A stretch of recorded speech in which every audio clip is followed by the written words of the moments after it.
Hello, ladies and gentlemen. Marauder X here with people that you're actually going to get to see in person for once. Luth. I have to look and point in the right direction. Where the fuck am I pointing? And thank you for that. And how do you want to be introduced? DiNardo. You have a YouTube channel. I wasn't sure how you wanted to be introduced. Wait. Like, do you want to brand? No shameless plugging. No shameless I plugging. changed that now. Admonitio. Okay, I'll put a link to his channel and stuff in the I don't actually have a channel. in the description. I'm not going to call Hell's Arts. And Luth, you've seen Luth in various like Worms let's plays. So The guy losing. The guy losing Typically. all the time because he sucks.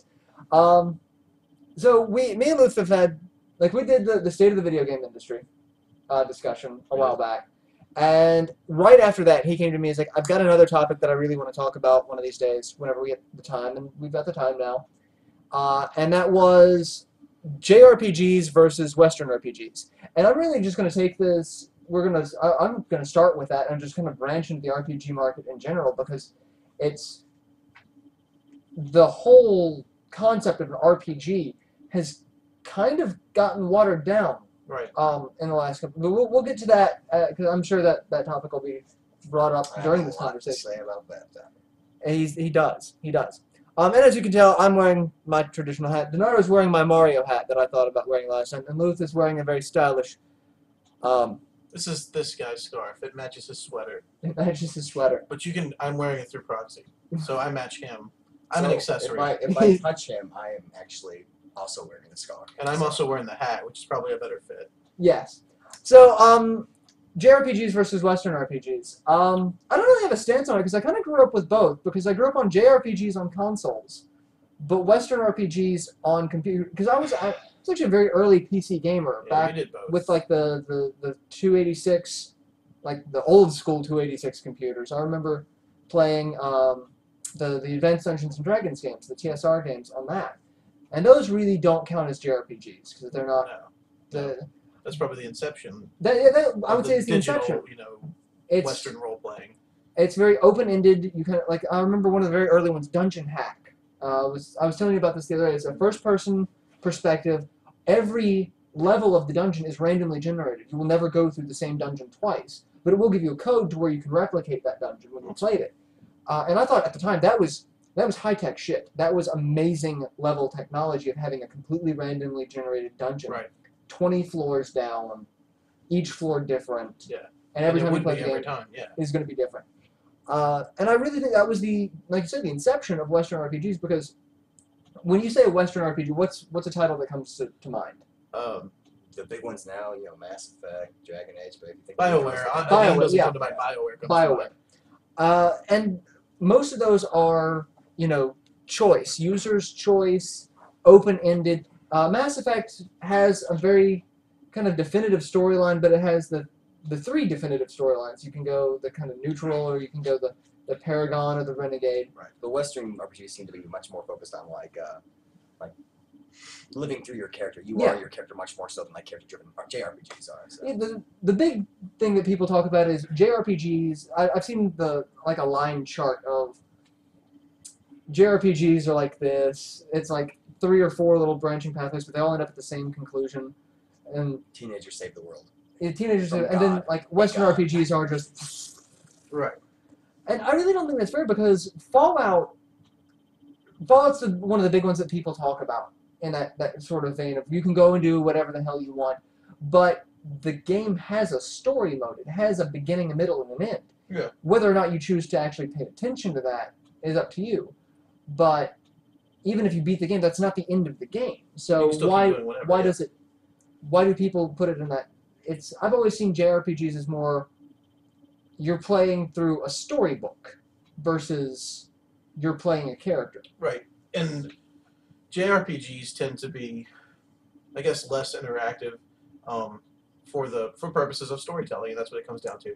They always have at its most basic, these are what each means to me.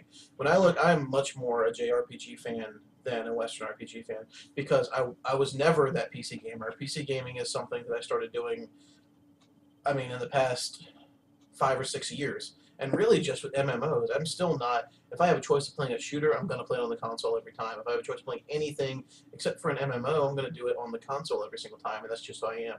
And Western RPGs are really, in my mind, have always been defined by that. If you're into Western RPGs, you're into PC gaming, and if you're into JRPGs, you're into console gaming. And I think that's an important distinction, and I think that's pretty much true across the board. People that tend to be into the Western RPGs also happen to be PC gamers. I think JRPGs get like this unwarranted stigma put against them, where it's like a lot of times when you hear complaints about JRPG specifically now, it's like they dislike them for being exactly what they are. Like, you know, they'll define like, okay, this is why I think this JRPG sucks. Like, okay, well, that is what a JRPG is. You know, I mean, I don't think you should be able to rehash the same thing and re-release it over and over again, but. I mean, this JRPGs have been trying new things, and I give them credit for that. Final Fantasy 13, whether you love it or hate it, it tried to do new things. And some of them failed, some of them, you know, were a good addition. But Well, I mean, everyone gets on the hate on Final Fantasy bandwagon, but truth be told, if it were not for Final Fantasy, there would not be a Western RPG market. Yeah. It was just not something that people saw. Even back in the day when the original Final Fantasies came out, people did not think give that credit this where was credit is due. Yeah, people did not think that this would be a viable market, and that's 7 changed that. that actually is what I hate about the Saturn. Bernie Stoller, the president of Sega of America at the time, his two biggest things that he did not want on the Saturn, which I believe led to a premature death of that system, was he did not want 2D games, even though the Saturn had much better 2D sprite rendering capabilities, Right. and he did not want RPGs because he did not figure that it was a viable market. Right. And a lot of people look at it and say, I don't want this style of game, but without that style of game, we wouldn't have been. I don't see how that's beneficial to anybody to say that someone making a game for your system is going to somehow hold the system back, because Sega doesn't have to put. I mean, I understand if Sega doesn't want to develop first-party, role-playing games, but from what I know, I don't see Microsoft having to really put any money that they don't want to put into a game made by Konami or anyone else, unless they want to partner up with them and put money into that game. How does it hurt them to have that game, on their console outside of the obvious, where Nintendo might not want a, sex simulator on the Wii or something like that? Well, I mean, that was Bernie Stoller back in the Saturn era. So I mean, thankfully he's been fired, and he's now working for EA, I believe. Which kind of points a good picture of why EA's customer support is so terrible. Well, and this is just getting back to the differences. We kind of touched on something as far as the people not thinking that it was a viable market, and then you talked about also people. It's the idea of an RPG feeling like watered down, and that's just because so many pieces of RPGs are so popular and so. They work so well. You almost can't have video games without some sort of role playing. And now, we're taking more and more. Like you look at a game like Madden, which, as much of a gamer as I am, I couldn't sit down and figure out a game of Madden. If you gave me a week, I could not figure out Madden. Even knowing the rules for football, you just need to know so much. The RPG systems in that game are so in depth about how to level your character and how all of the stats play off of each other. RPG as far as this. Sorry, go ahead. As far as like the this player is going to get injured, and what's the percentage he's going to get injured if I run this play, and how does the average height of my team figure into whether this play is going to work over that play or something like that. And to me, call it cliche, but Madden is the antithesis of everything that video games are to me. And I am violently aggressive towards the idea of someone who only plays Madden, versus everything else. Yeah, we've had that conversation. That leads into the next topic that we were going to get into.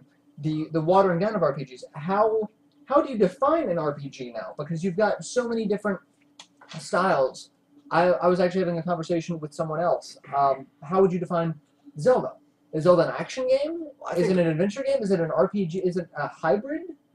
That's what I think. I think RPG is a very unique genre, at least in this stage, in like the video game industry's life, in that more so than any other genre that you can think of, like puzzle, action, sports, or anything like that. RPGs seem to be like they have like this bleeding effect. The traditional RPGs like Final Fantasy and things like that seem to be like less popular. But when you look at any other game, they have an elevation RPG aspects because as parts at being added into different games. Like there are these incredible strengths to this game's like original core gameplay and things like that. Well, like Darksiders. Yeah. You and I were talking about Darksiders the other day. It's Zelda, but with God of War. But Zelda has always had RPG aspects. You need to find this item to get to this point. Even the Castlevania, like Symphony of the Night, is very RPG-esque. Because you've got the base stats, but then in order to get to certain points in the castle, you have to unlock certain areas and so forth and so on. So, saying that there's even a debate between JRPGs and Western RPGs, how could you even define that nowadays, given how many games take a building stat base that allows for progression? And that's exactly what I was getting at, is there's so many things borrowed from role-playing games. But I've got 3 things to say to that. One is that I think that when you ask, well, what is an RPG? I think you have to have that division between a Western. Anyone can readily tell the difference between a Western role-playing game and a Japanese role-playing game. And things that a Western RPG has to have currently in order to be considered a Western role-playing game, you need to have some sort of dynamic story. BioWare has pretty much, claimed the market on that and made it a standard for Western role-playing games. You have to have some sort of your character is directly influencing the events that go on around them, directly influencing the people around them. You can not necessarily just a morality system, but did you make this choice or that choice, and how did that affect things down the line? And in the Japanese role-playing games, there needs to be some sort of in-depth stat system where a majority of the role-playing itself comes from how did you equip your characters, how did you, how did you spend the experience points, Battle a lot tactics, more, things. a lot more numbers-based, typically. But I think if you were to ask just like you said what defines an RPG just in general, I think more than anything, the one constant thing that will define an RPG, and this answers your Zelda question, is a theme of growth. As long as there is as long as growth is central to the fun of the game, then I think it's very easy to consider it a role-playing game. Because I would not consider Madden a role-playing game, but it has RPG elements. And the reason I would not consider Madden a role-playing game is because it's the fun is not based in the growth of your team or anything. It's based in the competition. Because at the end of the day, not too many people, we got to look at majorities, not too many people are playing Madden specifically just to level up that team. They're playing it because they want to be competitive. They want to get better at that game and play against other people. Well, if you mention it to most people who play Madden a lot, like a good majority of them who just people you were talking about who just play Madden, some of them will vehemently deny there's anything about it, like anything RPG like they don't at all. Yeah, they don't know understand. what RPG is in there. And there's like a stigma against it because of that. But. And you look at something like Super Smash Brothers, and even though there is an idea of growth in that you're gaining new characters and you're of course growing your personal skills, RPG growth has to be specific to there's some sort of tangible growth that you can show off, not just hey, I can pull off this combo now. It's I've got this weapon now, I've got this armor now, I've got this ability now. And you look at shooters, the same thing. It becomes more about the take something like Far Cry, where you get new abilities and you get new options, and your character is growing. It's still more about the action and the explosions and just it's about the bullets, mostly. But then the most popular RPG element that people keep adding to the games is like the progression and the leveling up of abilities. And that's what I mean is that Zelda, everything like that growth is RPG. With that though, that raises the question of the first-person shooters online, the Battlefields, the Call of Duties, with the prestiges. Does that mean that the online functionality of it functions as a role-playing game because you have to get so much XP to level up and get new perks? That's the same thing that I was saying about Madden. The game at its core, you don't play Call of Duty because you're leveling up. You play Call of Duty because you want to get better and get. Yeah, the competition is why it's fun. I will completely agree with that. I will. And I think that and this goes back and answers our Zelda question. Why is Zelda fun? And I'll tell you exactly why Zelda is fun to me, and I think this will resonate with you and anyone else that's played a Zelda game. Zelda would not be what it is if you started out with everything that Link has, for a lot of reasons. The basic stuff is it would be too complex. You would have so much, it would be boring because you had to fit 40 tutorials into the first, couple hours of the game. You wouldn't go anywhere. So they spread the stuff out. But it's fun because you always start as someone who's relatively powerless, and over the course of the game, you grow as that person to become someone powerful. RPGs are power trips. At the end of the day, that's what they are. You take something like Call of Duty, and you're powerful throughout. Yeah, you get like some more weapons and stuff, things like that. But it's just kind of an adrenaline rush through the whole thing to keep you plugged in and pumped up. But you play something like Zelda or Final Fantasy or Skyrim or Dragon Age, and every single one of those things, JRPG or Western RPG or some hybrid, you always start out as someone who can do relatively little, and over the course of the game, it's those small little bits of power as you get experience points or get a new sword or get new armor that you become powerful when you identify with that character and you bond with them. And at the end of the game, it's that complete journey. That's the idea. It's not a competition. It's not about getting better at the game. It's about that growth aspect. And I'll agree with that. Two things that you said that I want to bring up on. It's kind of I see the industry kind of coming around full circle, so to speak. I find it ridiculously ironic that, say, okay, Final Fantasy, the very first Final Fantasy, what caused the explosion of the JRPG market in the U.S. was based off of Dungeons and Dragons. Mm-hmm. Like the combat system, everything. Directly out of it, beholders and things like that. Even the combat system, the how the stats interacted were very much ripped from a pen and paper RPG. Right. So the start of this was created through a Western RPG. Sure. So we created, well, I say we, but I mean the West created Dungeons and Dragons and tabletop RPGs, and then the Japanese market took it to make games from it. And now I think we're kind of coming full circle, because you said earlier on about, I forget how you phrased it, but talking about a distinction between how you define a JRPG versus a Western RPG. And I thought to myself the second you were saying that was Demon Souls. Demon Souls and Dark Souls. They are JRPGs, but they don't look like JRPGs. They don't play like JRPGs. They are very much a Western RPG. Have we gotten to a point in this industry where we're going to be seeing less Chrono Triggers, less Secret of Manas, or maybe even more Secret of Manas, as with games like Xenoblade coming out, which is what I'm waiting for it to come out here in the U.S., but from what everything I've seen, everyone says that that's the progression that it's going to be going, because it's this unique hybrid of Eastern and Western.